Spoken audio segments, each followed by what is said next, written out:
का मौसम अब स्टार्ट हो चुका है। राखी के जाते ही अब आ रही है जन्माष्टमी, और जब जन्माष्टमी की बात आती है तब भगवान के भोग के लिए जो एक प्रमुख चीज़ बनती है वो होती है मावा पाक।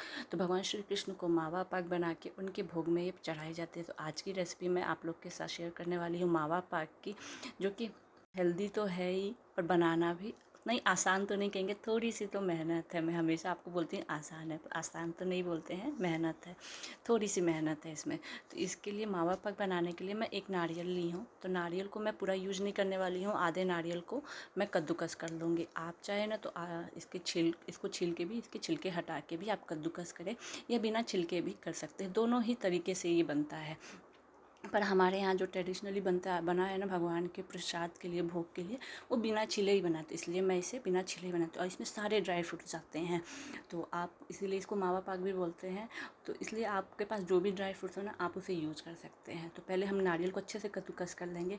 अच्छा, एक बात मेरे को आपसे बात करनी थी, आप लोगों से जो भी मेरे वीडियोज़ देखते हैं, जो मेरे ऑडियंस है, कुछ लोगों को मेरे को पर्सनली मेरे से बोले ना, इस काम में है ही क्या, खाना बनाना है, उसका वीडियो बना के डाल देना है। नहीं, ऐसा नहीं होता है। आप जितना कुकिंग टाइम आपका लगता है ना कुकिंग करने में, उसका डबल लगता है एडिटिंग का, क्योंकि बार बार आपको कैमरा का एंगल चेंज करना होता है।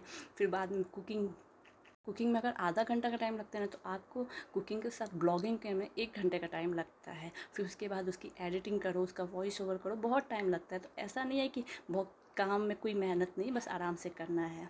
वो भी जो सोचता है, मैं उसकी सोच तो नहीं बदल सकती हूँ। तो मैंने नारियल को कद्दूकस कर लिया। अब एक कढ़ाई में 2 चम्मच लगभग लेंगे। घी बहुत ज़्यादा मैं यूज़ नहीं कर रही हूँ, नॉर्मली यूज़ कर रही हूँ। तो घी को जब मेल्ट हो जाएगा तो मैं यहाँ पे डिंग या गोंद बोलते हैं, जो सर्दियों में जिसको यूज किया जाता है, उसे यूज कर रहे हैं। आप इसे यूज कर सकते हैं या स्किप भी कर सकते हैं, लेकिन अगर आपके पास है तो यूज करें, क्योंकि मौसम थोड़ा ठंडा है, बारिश का मौसम है। तो डिंग बहुत अच्छा काम, हेल्थ में काम करता है, आपके के लिए बहुत ज़्यादा अच्छा होता है। तो डिंग को जैसे हम तेल घी में डालेंगे, वो बड़े साइज़ में फूल जाएंगे, उसको निकाल लेंगे। फिर देन मैं यहाँ लगभग आधी कटोरी लगभग बादाम ली हूँ। बादाम को लेंगे, इसको अच्छे से थोड़ा सा भूनेंगे। जब ये थोड़ा सा भुन जाएगा ना, मतलब, तो मैं इसमें काजू भी डालूँगी। तो मेरा लगभग 30 से 40 ग्राम बादाम होगा, 30 से 40 ग्राम ही काजू भी था। तो काजू और बादाम दोनों को अच्छे से भून लेंगे, फिर इसको निकाल लेंगे, क्योंकि काजू जल्दी भुन जाएगा, इसलिए मैंने इसे बाद में डाला। तो इसको भून लेते हैं और इसे निकाल लेते हैं। जब मैं बात ये हो रही थी ना, तो मेरे से लोगों ने ये भी क्वेश्चन किया कि तुम खुद ही वीडियो बनाती हो कि दूसरे का लेके डालती हो।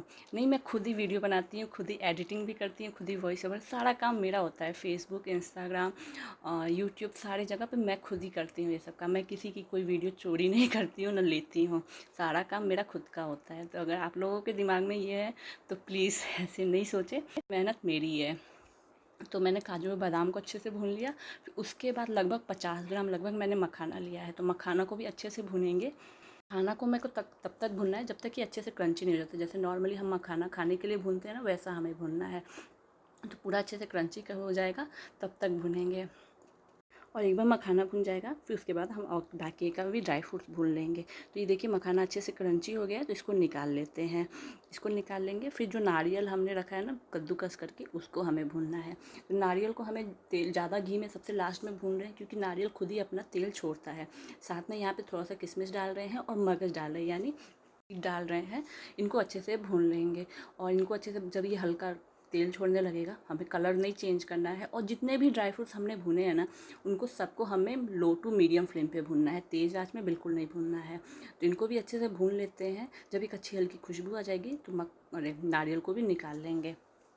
जैसे आपको इसको बनाने में ना आधा से पौन घंटा लगेगा। 30 से 45 मिनट का टाइम इसको आपको लगने वाला है। पूरा टाइम कंज्यूमिंग इतना ही जाने वाला है। तो ये देखिए अच्छे से भून लिया है। और जब ये अच्छे से भून लिया तो इसको निकाल लेते हैं। अब निकाल लिया, और अब चलते हैं आगे की प्रोसेस में। आगे की प्रोसेस में जो हमने डिंग को अच्छे से या गोंद को अच्छे से भुना था ना, अब उसको हम हल्के से पोटैटो मैशर से क्रश कर लेते। पोटैटो मैशर नहीं है तो आप किसी कटोरी से या ग्लास से क्रश कर लें। मिक्सर जार लेते हैं। तो पहले मैं इसमें काजू और बादाम को पीस लेती हूँ। आप इसमें चाहे ना तो खसखस का भी यूज कर सकते हैं, खसखस को भी भून के पीस सकते हैं। तो हमें दरदरा पीसना है। तो पहले मैंने दरदरा पीसा तो पूरे कई सारे होल थे। फिर से एक बार पीसा तो थोड़ा सा वो फाइन पीस दिया, चलो कोई नहीं। इसको निकाल लिया एक प्लेट में। अब जो मखाना को भूना था उसको भी पीस लेते हैं। मखाना भी पिस गया, दरदरा पीसा है, पल्स मोड में हमने इसे पीसा है तो हल्का दरदरा ही है मखाना। इसको भी निकाल लिया और अब चलते हैं हम इसकी चाशनी की तरफ। तो एक कढ़ाई में मैं 1 कप शक्कर ले रही हूँ, आधा कप पानी लूँगी। अब इसको हमें तब तक पकाना है जब तक एक तार की चाशनी नहीं हो बन जाती है। और जब ये थोड़ी सी उबाल आने लगेगी तो इसमें क्रश किया हुआ इलायची पाउडर डाल देंगे। अब इसको हमें तब तक पकाना है जब तक कि एक तार की चाशनी नहीं हो जाती। तो 2 से 3 बार मैंने इसे चेक किया है कि एक तार की चाशनी पक रही है कि नहीं पक रही है। शक्कर की जगह आप चाहे तो गुड़ का भी यूज कर सकते हैं। कई लोग ये सोचते हैं कि गुड़ हेल्दी होता है, शक्कर नहीं हेल्दी होता है। नहीं, दोनों ही अनहेल्दी हैं। एक्चुअली शक्कर और गुड़ दोनों ही हेल्दी है। आप अगर कभी किसी डाइटिशियन से पूछेंगे तो आपको शक्कर भी खाने को मना करेगा, गुड़ भी खाने को मना करेगा, क्योंकि दोनों एक ही चीज़ से बन रहे हैं, एक ही प्रोसेस में बन रहे हैं। तो इसलिए आपकी मर्ज़ी है कि आप शक्कर खाते बना रहे हैं कि गुड़ से बना रहे हैं, दोनों ही। अगर आपको हेल्दी बनाना है तो आप यहाँ पे डेट्स का यूज करें, गुड़ का नहीं यूज करें। तो हमें एक तार की चाशनी जब ये बन गई तो हमने जो ड्राई फ्रूट जितने भी हमने उसको क्रश किया था, जैसे काजू बादाम, मखाना, डिंग को, इसको डाल दिया। नारियल को हमने नहीं पीसा है और उसे पीसना भी नहीं है, उनको हम डाल देंगे। इसको पहले काजू बादाम मखाना को डालने के बाद नारियल को जो हमने भुना था उसको भी डाल देंगे। इसको अच्छे से मिक्स कर लेंगे, गैस का फ्लेम बंद कर देंगे और अच्छे से मिक्स कर लेंगे। और मिक्स करने के बाद हमने थाली में घी लगा के पहले से ही रखा है, घी ग्रीस करके रखा है। उसके बाद इसको हम डाल देंगे। गैस का फ्लेम बंद करते हैं, तुरंत इसको मिक्स करें। इस काम में बिल्कुल भी देरी ना करें। थोड़ा सा भी अगर ये ठंडा हो जाएगा ना तो फिर वो अच्छे से सेट नहीं होगा, फिर आपको प्रॉब्लम होगी। तो ऐसे अच्छे से मिक्स कर लिया और अब चलते हैं इसे एक थाली में डालने। तो थाली को मैंने पहले ही घी में लगा के रखा है, घी ग्रीस करके रखा है, उसमें डाल देंगे और फिर उसके बाद इसको अच्छे से सेट कर देंगे। तो सेट कर डाल देने के बाद एक वही पोटैटो मैशर लेते हैं, इसको अच्छे से सेट कर देते हैं, एक बराबर सेट कर देते हैं, जिससे कि अच्छा भी लगेगा और एक अच्छे से एक शेप में भी आएगा। जब हम इसकी कटिंग करेंगे तो एक अच्छे शेप में भी आएगा। उसके बाद इसे सेट करने के बाद इसके ऊपर थोड़ा सा ड्राई फ्रूट्स लगा सकते हैं, पहले भी लगा सकते हैं। अगर आप पहले लगाते हैं तो ज़्यादा अच्छे से सेट होता है, बाद में लगाते हैं तो थोड़ा सा वो निकलने का चांसेस है। मैंने गलती कर दी, मैंने बाद में लगाया। पोटैटो मैशर की हेल्प से मैंने इसको सेट कर लिया। पर आप अगर पोटैटो मैशर नहीं है तो नॉर्मल अरे कटोरी या गिलास से भी सेट कर ले, वैसे भी उससे भी बहुत आसानी से हो जाता है। अब यहाँ पे मैं कुछ डेकोरेशन के लिए काजू बादाम और नारियल को लगा रही हूँ। आप अपने पसंद के हिसाब से कुछ भी लगा सकते हैं और मेरा रिकमेंड रहेगा कि पहले लगाए फिर उसके बाद आप सेट करें। पोटैटो मैशर से या गिलास से आप बाद में उसे करने के बाद सेट करें। तो इसे भी लगा दिया। फिर इसके बाद इसको भी थोड़ा सेट कर देते हैं कि इसमें सेट हो जाए और इसे आधा घंटा तक रेस्ट करने देंगे। आधे घंटे के बाद जब ये रेस्ट हो जाएगा तो हम इसकी कटिंग करेंगे। आधा घंटा रेस्ट हो चुका है और अब हम इसकी कट कर लेते हैं। हमारा मावा पाक ये प्रसाद के लिए रेडी है। तो मावा पाक बनता होगा, अगर आपके यहाँ जन्माष्टमी का त्यौहार मनाया जाता है तो अवश्य बनता होगा।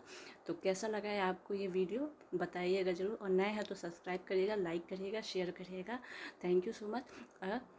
मेरे वीडियो को लाइक करते हैं, शेयर करते हैं या कमेंट्स करते हैं तो मुझे बहुत अच्छा अप्रिशिएट मिलता है, एक मॉरल सपोर्ट मिलता है, जिससे मुझे और अच्छे वीडियोस बनाने का मन करता है। तो बताइएगा ज़रूर कैसा लगा। और इस जन्माष्टमी की पहले से ही बहुत बहुत बधाई हो। अब हमारा देखिए हमने कट कर लिया है। अब कट आप अपने पसंद के हिसाब से कर सकते हैं, किस साइज़ में किस शेप में करना है वो आप अपने पसंद के हिसाब से कर सकते हैं। तो हमने इसे कट कर लिया है और पापा बन के तैयार हो चुका है। पर इसे हम अभी खाएंगे नहीं, इसे हम इस टेस्ट भी नहीं करेंगे जब तक कि हम भगवान को भोग नहीं लगाएंगे, और ये लगेगा जन्माष्टमी के दिन इसका भोग।